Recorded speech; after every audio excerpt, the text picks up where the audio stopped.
ভ্রমণের জন্য থাইল্যান্ড ভালো নাকি মালয়েশিয়া? এটা কিন্তু ভ্রমণকারীদের জন্য বেশ বড় একটা প্রশ্ন। অনেকেই এই দুই দেশের মধ্যে একটাকে বেছে নিতে গিয়ে দ্বিধায় পড়েন। তো চলুন, আজ আমরা এই দুটো দেশের ভ্রমণের অভিজ্ঞতাকে একটু পাশাপাশি রেখে দেখি কোনটা কার জন্য সেরা। একবার ভাবুন তো, দুটো দেশের সাথে প্রথম দেখাটা কতটা আলাদা হতে পারে। একদিকে ধরুন থাইল্যান্ড। ব্যাংককের মাটিতে পা রাখতেই একজন ট্যাক্সি ড্রাইভার ভাঙা ভাঙা ইংরেজিতে একগাল হেসে আপনার লাগেজটা তুলে নিলেন, যেন কতদিনের চেনা।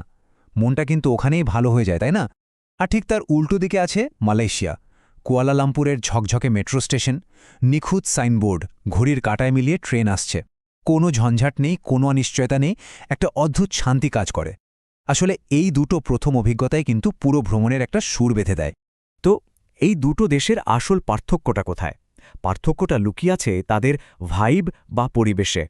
মানে এটা শুধু দুটো দেশের তুলনা না, এটা আসলে ভ্রমণের দুটো আলাদা দর্শন, দুটো আলাদা স্টাইল। একদিকে প্রাণবন্ত বিশৃঙ্খলা আর অন্যদিকে একদম গোছানো প্রশান্তি। থাইল্যান্ডকে কেন হাসির দেশ বা ল্যান্ড অফ স্মাইলস বলে জানেন তো? এটা কিন্তু শুধু বলার কথা না, ওদের আতিথেয়তার প্রতিটা কোণায় এই ব্যাপারটা খুঁজে পাওয়া যায়। এখানকার সবকিছুই যেন একটা আবেগ দিয়ে চলে, একটা স্বাধীনতা আছে, একটা প্রাণবন্ত বিশৃঙ্খলা আছে। ওই যে টুকটুকের একটানা আওয়াজ, রাস্তার ধারের খাবারের মন মাতানো গন্ধ, রাতের নিয়ন আলোর ঝলকানি, সব মিলিয়ে একটা অদ্ভুত ছন্দ তৈরি হয়। এই ছন্দটাই কিন্তু পর্যটকদের চুম্বকের মতো বারবার টেনে আনে। আর থাইল্যান্ডের এই প্রাণবন্ত বিশৃঙ্খলার ঠিক উল্টো ছবিটা দেখা যায় মালয়েশিয়ায়। এখানে সবকিছু একদম পরিপাটি, গোছানো, সবকিছু চলে একটা সিস্টেম মেনে, একটা অর্ডার মেনে। আর সত্যি বলতে কি, যখন সবকিছু একদম নিখুঁতভাবে কাজ করে, তখন মনের মধ্যে একটা অন্যরকম শান্তি আসে, তাই না? এখানকার পরিষ্কার রাস্তা, আধুনিক যোগাযোগ ব্যবস্থা, সব মিলিয়ে একটা নির্ভরতার জায়গা। আচ্ছা, পরিবেশের কথা তো হলো, এবার আসি আরেকটা গুরুত্বপূর্ণ বিষয়ে, যোগাযোগ। মানে স্থানীয়দের সাথে কথাবার্তা। এই বিষয়টা কিন্তু একটা ভ্রমণের অভিজ্ঞতাকে পুরোপুরি পাল্টে দিতে পারে। চলুন দেখি এই দুটো দেশে ব্যাপারটা কেমন। থাইল্যান্ডে কিন্তু ভাষার একটা বড় সমস্যা আছে। অনেকেই ইংরেজি বলতে বা বুঝতে পারেন না। কিন্তু মজার ব্যাপার কি জানেন? এখানকার মানুষজন শব্দের অভাবটা পুষিয়ে দেয় তাদের অসাধারণ আন্তরিকতা, হাসি আর ইশারায়।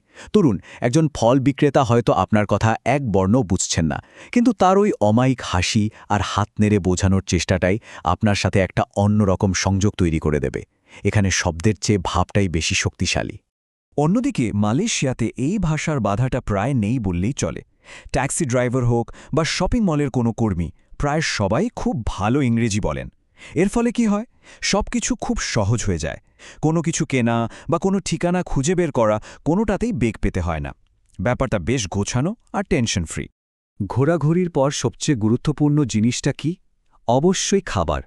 আর এই খাবারের ব্যাপারে থাইল্যান্ড আর মালয়েশিয়ার মধ্যে পার্থক্যটা কিন্তু আকাশ পাতাল। দেখুন, থাইল্যান্ডের স্ট্রিট ফুড নিয়ে নতুন করে কিছু বলার নেই।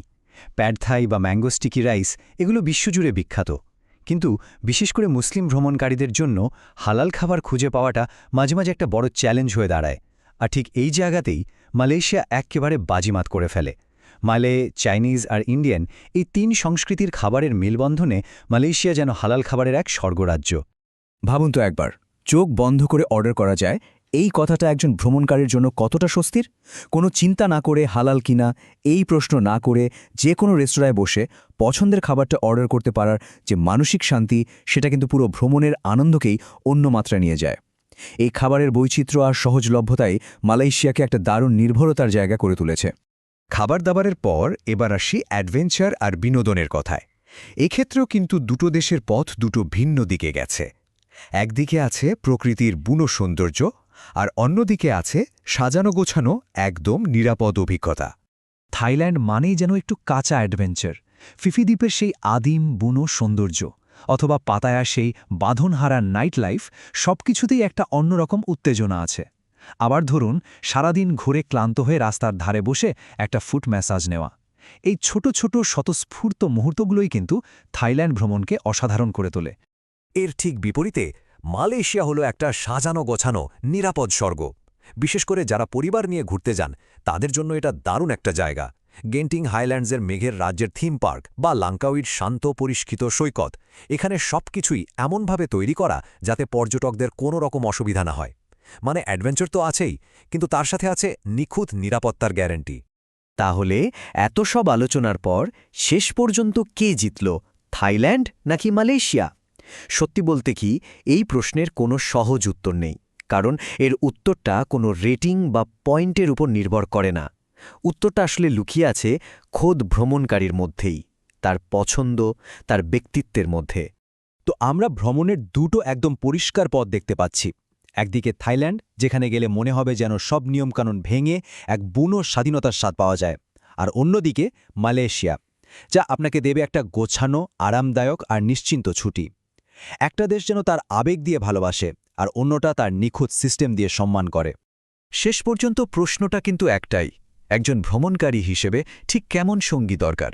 থাইল্যান্ডের মতো সেই আবেগপ্রবণ বন্ধু যে আপনাকে জীবনের সব নিয়ম ভাঙতে শেখাবে, আপনাকে চমকে দেবে, নাকি মালয়েশিয়ার মতো সেই নির্ভরযোগ্য বন্ধু যে আপনার ছুটিকে একদম নিখুঁত আর চিন্তামুক্ত করে তুলবে? আপনার পরের যাত্রায় কোন বন্ধুকে পাশে চান, সেই সিদ্ধান্তটা কিন্তু আপনাকেই নিতে হবে।